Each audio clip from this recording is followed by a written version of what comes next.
No, okay. What's up? You know what? Never mind.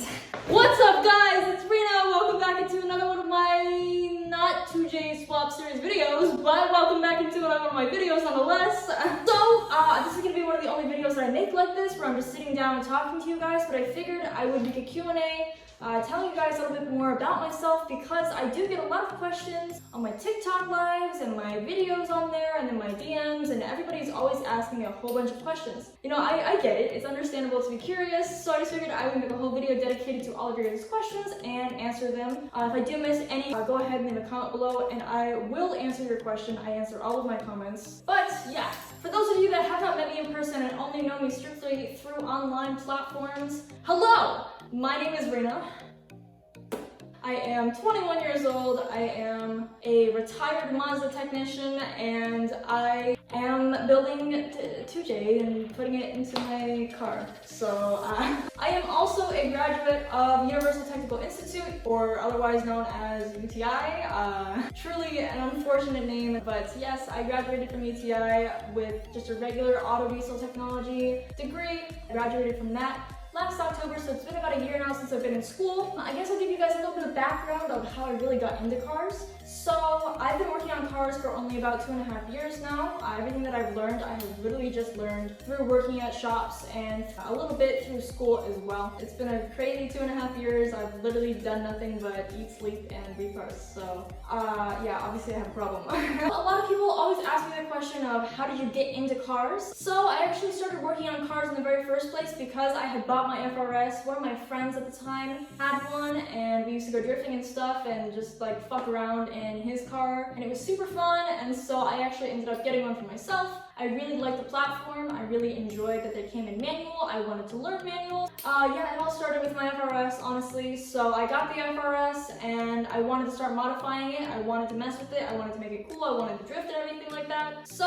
I looked into the prices and everything for modifications. I called around a whole bunch of shops and I realized just how expensive it was. I had absolutely no idea. I knew nothing about cars whatsoever. I was just calling around the shops and seeing, you know, if I could get work done and how much it would be. And I realized how extremely expensive it was to get your car modified at a shop. So I've always personally been more of the person to be like, well, save money and do it yourself. So yeah, that's why I started working on cars, honestly. That sparked everything for it, just being a stingy broke bitch. And the very first thing I did to my FRS was like, spray paint the wheels, you know, as a 19-year-old does. So I spray painted the wheels, I put coilovers on it. I have a video on this channel, I think, with that as well. It's really embarrassing. But yeah, and I put coils on it, and I was like, oh my god, this is so cool. And so I just started really digging into it and learning a whole bunch of stuff. And the more I learned, the more I fell in love with it. I started buying a whole bunch of tools. I started working on my car. I started fixing my mom's car at that point, my brother's car. I started working on my friends' cars, and I really just fell in love with it. So I figured I would go to school for it, get a degree so I had something to show for myself on paper. About, I would say, 3 or 4 months into attending UTI, I decided that I wanted to be a tech somewhere. So I got my foot into the door at a dealership that my friend had worked at the time, which is why I was able to get into a dealership as my very first automotive job. I did have a friend that worked there, so I kind of got like a little shoe-in to the job. But yeah, I got a job at a Mazda in Tempe being a lube technician, and then I slowly worked my way up and I became a certified technician, and then I started doing a lot of senior technician level work. I was studying with the shop foreman over there, who is one of my favorite people on the entire planet. His name is Carl.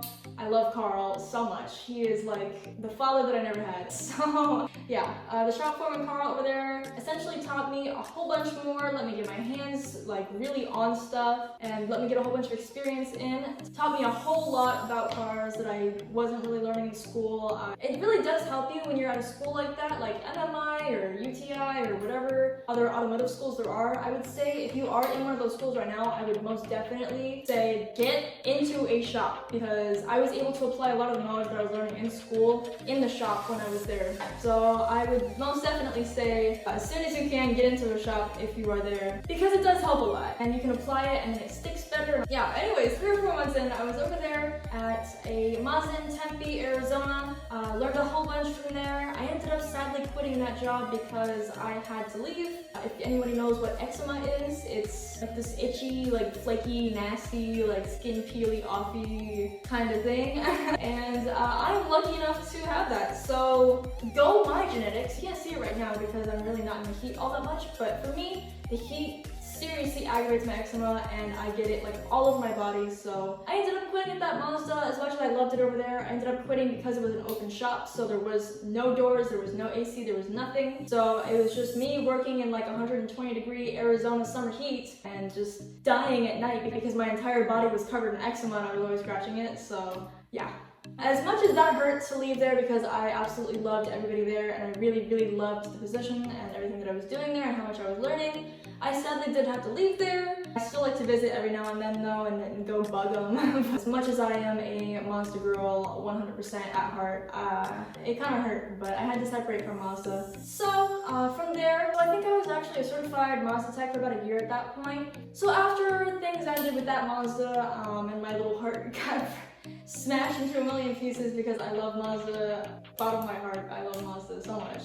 I ended up after that going over to IKEA and being a used car dealership bitch over there. The work was really fun, I will say. I really did enjoy being a used car technician for the most part, but the downsides to it sadly overweighed the upsides. If you don't fully understand what that position is, like what I talk about when I say like I was a used car technician, so essentially when you go to a dealership and you trade in your car, the car that you trade in that like you just never fucking see again, yeah, it comes back to the shop, it comes back to me. So if there's any issues with it, I have to find them, I have to fix them before we put it back out on the lot. That is the proper job you're supposed to be doing. Although I was making a decent amount of money and I was able to flag what we like to call like gravy hours, which are kind of like easier hours. The reason that I ended up quitting at that dealership being a used car technician for a couple months over there was simply because of the fact that the dealership, again, I don't want to slander them either, the dealership that I was working for was kind of shady. There was a lot of repair work that I would recommend that needed to be done to the vehicles and they would just decline it. So they wouldn't actually allow me to fix the vehicle fully. I think the final straw over there was the point where there was a Nissan Sentra that came in and the transmission was going out, and if anybody knows anything about Nissan CVT transmissions,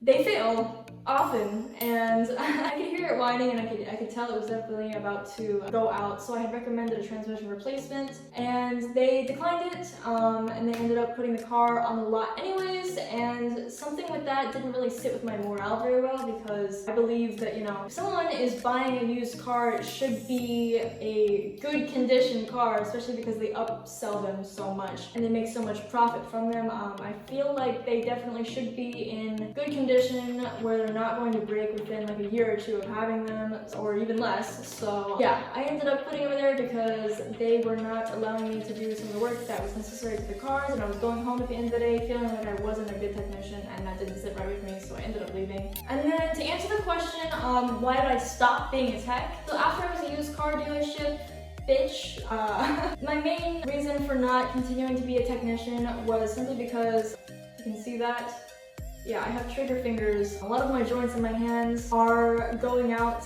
at a very young age. I was only a technician for about a year and a half, and my joints are already going out and everything like that, so I just figured I probably should stop before it got worse. It was just too much wear and tear on my body. I was doing a lot of, you know, a lot of strength activities that I don't really have the strength for. So yeah, I just started really wearing down my joints and everything, my body and my fingers, and sadly, I am not built for it. So yeah, it's fine, but I definitely do miss it 100% though. So, now you kind of know a backstory and all that fun stuff. So the main question that everybody is always asking is, how much horsepower am I building this thing for? And that's a good question. So I am building it for around 1,500 horsepower, give or take a couple hundred here and there. I don't know necessarily. I know the rods can actually go for 1,800 in this thing. They're super crazy. They're Wiseco boost lines. If you didn't watch my other video where I was building the block and everything. Yeah, so my rods and everything, my pistons, they can actually hold up to 1,800 horsepower. I'm running a stock crank and stock mains though, so it's kind of iffy. I'd like to say ballpark, probably around like 1,500, and I hope. Somewhere around there, that's kind of what I'm aiming for. I'm trying to overbuild it. So my top end tune is probably gonna be around 1,000, and then my regular bass tune on 91 pump gas is kind of probably gonna be somewhere around like 750-ish, like 750. So yeah, essentially I'm trying to overbuild it for around 1,500 horsepower, but my top end tune will not go past 1,000 horsepower just because I don't want to risk it, and I want reliable power. So yeah, building it kind of for 1,500-ish, and then I'm gonna be running about 1,000 on my top end tune on probably ethanol, either that or 110 octane. And then my regular everyday tune is just gonna be pump gas 91, and hopefully I can get 700 to 750 wheel out of that. So yeah, big horsepower. The next question that I'm going to answer for you guys that I do get often as well is, why did I choose a 2JZ? And to be honest with you, I have been wanting to 2J swap my car as soon as I knew what a 2J was. Like 2.5 years ago when I got this car and I found out what a 2JZ was, I instantaneously fell in love with it. I learned just how strong the block was, just how reliable these things can put down power, and I just fell in love with them the more I learned about them. So I've definitely been a 2J fan and a JZ fan in general for a very long time now, and I've always wanted to swap one into my FRS. So that's my plan for about 2.5 years now, and I'm finally making it come true. A lot of people will ask me why I didn't go with RVs, why I didn't go with SRs, and they all kind of have their own reasons behind them. I did think about UZ swapping, I did think about RV swapping, I did think about SR swapping. There's a lot of really good motors out there, Barra's included with it. All of those other motors, I chose the 2JZ over it because I felt like it was best for me. I really enjoy inline sixes, and I really enjoy this specific platform with Toyota. I think that Yamaha and Toyota did a fantastic job with this engine. I've learned so much about it at this point, and it's become so much of my personality that, you know, I really just fell in love with it, and I am full-on JZ swap the entire world. I want to 2J swap literally every car on the planet, to be honest with you, but that's a separate issue. But yeah, all the other motors, it's kind of like it depends on which one you're asking. Like if you're gonna ask why didn't I RV swap, it's because I didn't want to deal with all the oiling issues that they have. People ask me why didn't I go Barra, why didn't I Barra swap? And although those engines are really, really cool, I do think the Barra engine was a very well-made engine. The problem with that was that it's in Australia and it's imported over, and it's a whole issue. I ended up getting a steal on my 2J, so it came down to the price, the availability, and essentially I really did love it as well. So I have been wanting it for a long time, and I finally got it.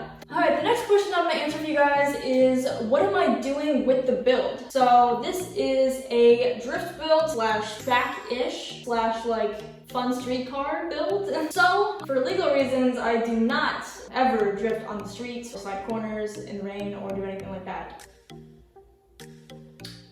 Yeah, but I've been not doing that for a long time now.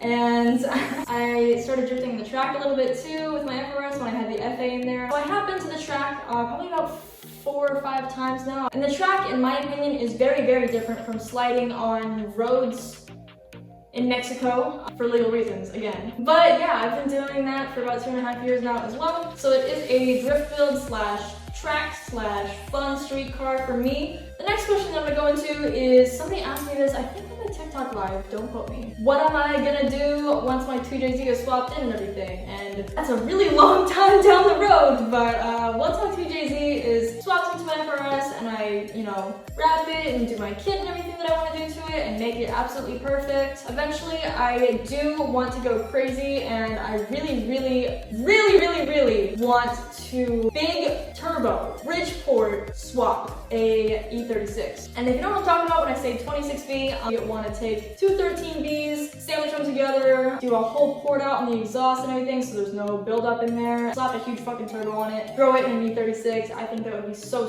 cool. My past with Mazda, I really love rotaries. I think they're super dope. So eventually that is my next plan. Also a very expensive plan. Alright, so now I'm gonna get into answering some of you guys' questions from my Instagram polls. So Kevin Ava 312 says, when will the 2JZ be ready? God, what a great question. Really wish I could answer that for you, Kevin. I'm actually currently waiting on parts to dress up the motor with, and I gotta paint the valve covers and do a whole bunch of stuff to it. Take everything out of the bay, clean it up, probably shave it a little bit, make it look nice. I also want to paint the bay. There is so much that I want to do to this thing. So the 2J, if you're talking about just the motor itself, so the 2JZ will be ready hopefully soon-ish, but the actual car and driving and running itself, my goal personally is going to be to get it in the car and at least running by the end of the year. But we'll see what happens. It's kind of like a guessing game when it comes to swaps because you never know what obstacles you're going to run into. Even if you sit there and like map it out like I have for a long time now, I'm sure I'll still run into issues. Alright, and then Kung Fu Chris says, is the 2JZ FRS going to have AC? If not, why would you remove such a luxury in AZ?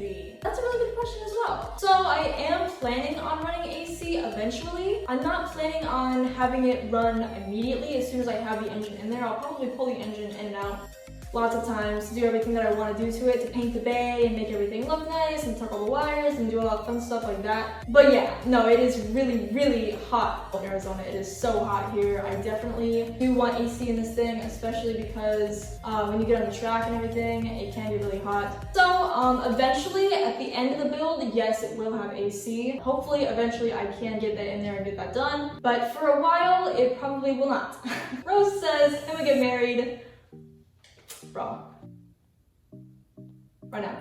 Yes. Come on, we'll go sign the documents right now. Yes, absolutely. Let's see. Oh, my buddy Alex in Australia asks, would you build a Bara? I would absolutely build a Bara, but yeah, they're just really difficult to import over here, and it's a whole process. So eventually, probably. I do love inline sixes for the most part, but yeah, I would most definitely build a Bara. And then it wasn't on my Instagram poll, but I also do get a lot of questions in regards to my Miata. I do not show the Miata that much on camera. If you guys want me to show the Miata more and start working on that more, I definitely can. I was just trying to focus on my 2J build just to get this thing in there as fast as possible because obviously it's a very lengthy process. But if you guys want me to make more videos of the Miata, I can most definitely do that. Let me know down in the comments below if you want to see more videos of the Miata and me work on the Miata more. But yeah, but let me know. I don't know if you guys are interested in that or if you're only here for the 2J build, so definitely let me know down in the comments below. I'm waiting on parts for the 2J to come in anyways, so the Miata is a whole different story. It's more of like a show car-ish build right now. I think I've got like 8,000 miles on the Miata motor now, so yeah.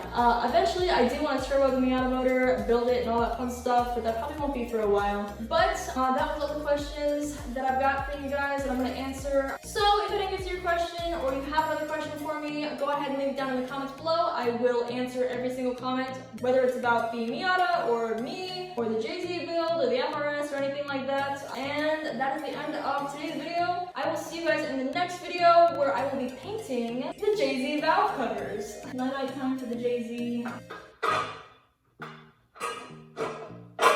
And I will see you guys in the next one. Bro, what is that? That's a big boy. I have no idea what the fuck that is. Yikes.